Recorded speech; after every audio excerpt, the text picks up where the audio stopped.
报恩。这是1965年，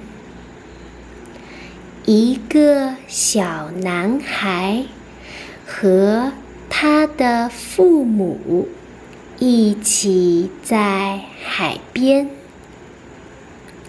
他4岁了。男孩在水边玩。他走进水里。他的父母没有看着他。水高过了男孩的头。一个女人看到了男孩。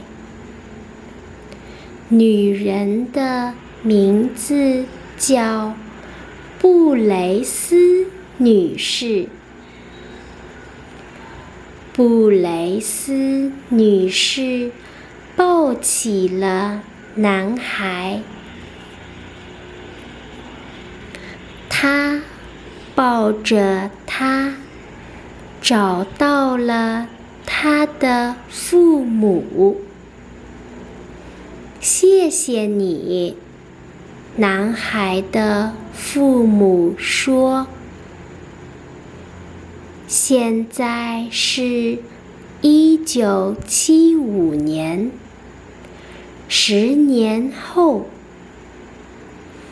这个男孩在同一个海滩。现在他14岁了。他很强壮。他游泳游得很好。一个男人在水里。男人不会游泳。救命！救命！男人说。男孩跑进水里。他游向男人。他拖着男人到了沙滩。谢谢你，谢谢你，男人说。这个男人是谁？他的名字叫布雷斯先生。